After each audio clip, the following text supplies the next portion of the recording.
कारण सकाळी पुन्हा एकदा लवकर उठलो आहे 4 वाजता.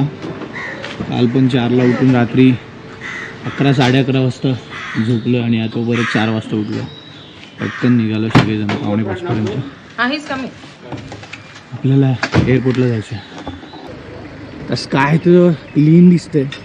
Hope for the best. आम्ही खूप एक्सायटेड होतो काल, ह्यांच्यापेक्षा जास्त मी होतो, पण माझ्यासोबत बिचाऱ्यांना पण सरप्राईज मिळालं आहे. Very good morning guys. Good morning from Nepal. आज आहे डे 3 इन नेपाल आणि आज डेट आहे 27 जून 2024 आणि आपण पुन्हा आलो आहोत डोमेस्टिक डिपार्चरला, डोमेस्टिक फ्लाईटसाठी. जसं की काल आपली जी माउंटन फ्लाईट होती जी कॅन्सल झाली, त्याचे आपले फ्लाईटचे जे पैसे होते ते रिटर्न आले, पण जे पिकअप ड्रॉप फॅसिलिटी त्यांनी दिले होते ते त्याचे चार्जेस त्यांनी कट केले. ते 2800 चौघांचे मिळून आमचे कट झाले फक्त. हे इंडियन रुपीजमध्ये सांगतो आहे, बिकॉज स्वप्नालीने जी फ्लाईट बुक केली होती ती इंडियामधून बुक केली होती, ही वाली एका प्रायव्हेट टूरमधून, जी 11,000 पर हेडनुसार गेलेली. तर त्यांनी त्याच्यामध्ये ऑलरेडी मेन्शन केलं होतं की जर फ्लाईट कॅन्सल झाली ड्यू टू बॅड वेदर वगैरे, तुमचे जे फ्लाईटचे चार्जेस आहेत ते रिफंडेबल असतील, एक्सक्लुडिंग जर जे तुमचे पिकअप ड्रॉपचे आहेत ते आम्ही चार्जेस कट करणार, म्हणून 2800. आज परत आपण सकाळी 4 वाजता उठलो आहे आणि आपण आलो आहे परत डोमेस्टिक एअरपोर्टला, कारण की पुन्हा एकदा आज चान्स आणि वेदर क्लिअर दिसते आज थोडंफार, कारण की क्लाउड्स एवढे नाही आहेत तर चान्सेस जास्त आहेत. पण आपण आज डायरेक्ट एअरपोर्टला येऊन ही फ्लाईट बुक करतो आहे, तर त्याचे चार्जेस किती वगैरे आहेत आणि बेस्ट ऑप्शन काय आहे की तुम्ही इंडियावरून बुक कराल की इथे येऊन बुक कराल हे मी तुम्हाला सांगतो, आणि इकडचे चार्जेस किती आहेत तेही मी तुम्हाला सांगतो आणि किती सोपं आहे. कारण की जे चार्जेस त्यांनी 2800 रुपीज कट केले आपले पिकअप ड्रॉपचे, एवढे होत नाहीत एअरपोर्टपासून तुम्हाला हॉटेलपर्यंत जाईपर्यंत. सकाळी हॉटेलमधून जे डोमेस्टिक एअरपोर्टला आलो त्याचे चार्जेस झालेत 719 इन नेपाली रुपीजमध्ये, जे इंडियन रुपीजमध्ये फक्त 470 रुपीज होतात. म्हणजे तुम्ही विचार करा, जाऊन येऊन 1000 पण नाही होणार आपले, तर तिथे आपले 3000 कट केले, 2800 कट केले त्यांनी. सो म्हणून मला हा बेस्ट वाटतो ऑप्शन की इकडे या, वेदर बघा किंवा डायरेक्ट येऊन बुक करा. मे बी हा सीझन नाही आहे बेस्ट, त्यामुळे इथे तुम्हाला आता बुकिंग मिळेल. आम्ही जूनमध्ये आलो आहोत, पण हेच जर जेव्हा तुम्ही ऑक्टोबर, नोव्हेंबर, जानेवारीमध्ये येतात जेव्हा सीझन असतो, तेव्हा कदाचित ही फ्लाईट बुक करताना थोडं तुम्हाला प्रॉब्लेम येऊ शकतो, कारण की फुल असेल तेव्हा सीझन असतो म्हणून. तर आता बघूया आपल्याला ही फ्लाईट तिकीट मिळते का. तर आम्ही जेव्हा एअरपोर्टला आलो 5 वाजता तेव्हा सगळं बंद होतं. आता जस्ट गेट ओपन झालं आणि आपली जी माउंटन फ्लाईट आहे त्याच्यात बुद्ध एअर, एती एअर आणि एक श्री एअर म्हणून आहे. पुढच्या गावात फायनली यस झालं. अथंग प्रयत्न करून ही गोष्ट झाली आहे. माझ्याकडे खूप इन्फॉर्मेशन आहे तुम्हाला सांगायला. इंडियन ट्रान्झॅक्शन लिमिट्स आहे. ही आमची फ्लाईट आहे माउंट.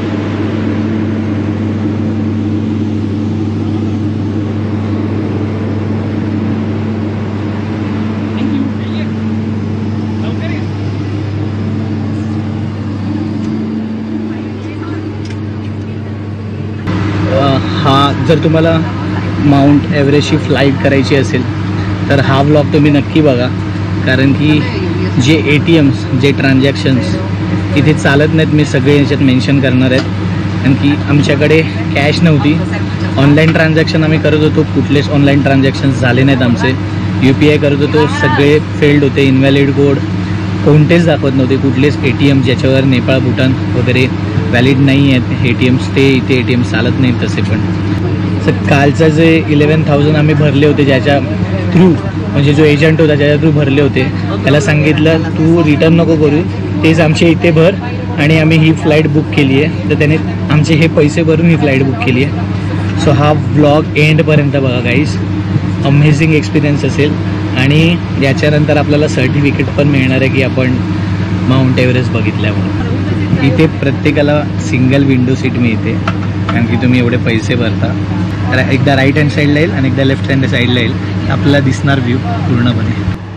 ज्याने कोणी माझा मागचा ब्लॉग बघितला त्याच्यासाठी आपण एक्सपिरियन्स करायला जात आहोत एव्हरेस्ट, जी आपल्याला ही पूर्ण माउंटन रेंजेस आहेत हे ती पूर्ण आपल्याला दिसेल वरून या फ्लाईटमधून. आणि जो सर्वात मोठा माउंट एव्हरेस्ट आहे 29,000 फीटवर, तो आपल्याला दिसेल. एक्सपिरियन्स एव्हरेस्ट ही फ्लाईट टोटल 1 आवरची असणार आहे. ही फ्लाईट नेपाळमधील काठमांडू सिटीच्या डोमेस्टिक एअरपोर्टवरून फ्लाय झाली आहे. आणि नेपाळच्या नॉर्दर्न साईडला जे हिमालयास आहेत ते सर्व आपल्याला दिसतील. काठमांडूच्या सर्वात जवळचा जो एव्हरेस्ट आहे लँगटँग लिरुंग, तो आधी आपल्याला दिसेल. ज्यांना ट्रेकिंग करणे इम्पॉसिबल आहे त्यांच्यासाठी एव्हरेस्ट फ्लाईट ही एक मस्त एरियल ब्रेथटेकिंग व्ह्यू देते. मध्ये जेवढे हायएस्ट माउंटेन्स आहेत ते आपल्याला दिसतील, जसं की दोर्जे लॅक्पा. आणि टुवर्ड्स कांचनजंगाच्या साईडला ही फ्लाईट जाईल. त्याच्यानंतर गौरी शंकर,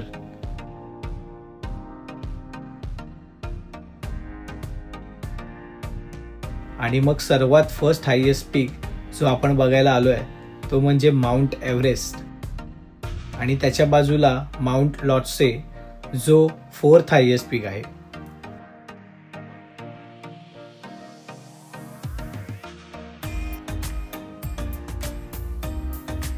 आणि मग माउंट मकालू 5th हायएस्ट पीक बघून ही फ्लाईट यू टर्न करेल टुवर्ड्स काठमांडू.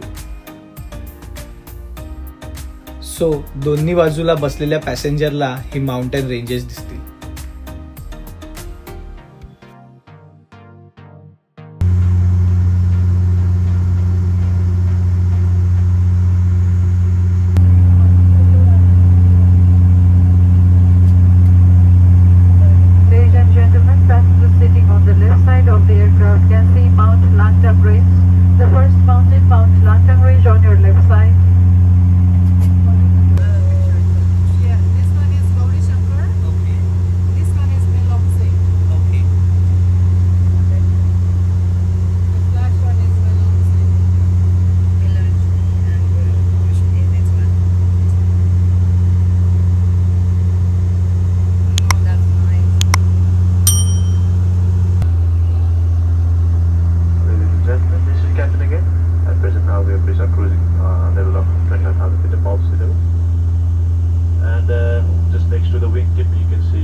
बघताय ना scenery, superb superb.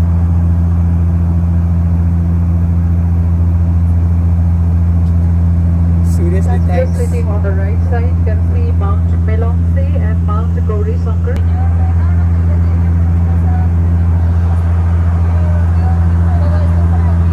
Plain full turn मारते. त्यांना विचार ना अजून एक राऊंड मिळेल का.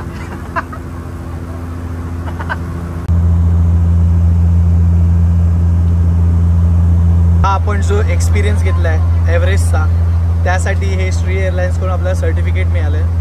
त्याच्यावर आपल्याला नाव आपलं टाकायला लागेल. त्या लोकांनी डेट मेन्शन केली आहे.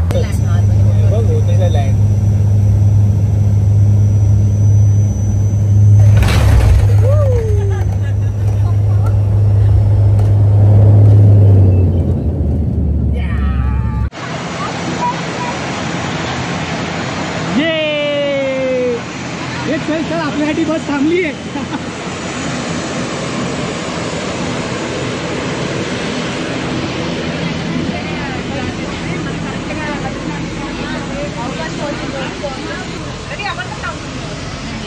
So guys, how was your experience? Can you share? Beautiful. Amazing. Amazing. It's crazy. Crazy. It's amazing being here. From Mexico to the world. Okay. काल थोडा आमचा प्लॅन फसला, पण ह्या तिघांना मनापासून थँक्यू की तुम्ही माझ्यासाठी हे सरप्राईज ठेवलं होतं. हे बेस्ट सरप्राईज माझ्यासाठी असेल लाईफमध्ये पूर्ण. Thank you so much guys. खूप जास्त म्हणजे खूप अमेझिंग. आणि सगळ्यात इम्पॉर्टंट काल कॅन्सल झाली, बरं झालं. आजचा क्लायमेट खूप सुंदर होता, पूर्ण क्लिअर क्लाउड.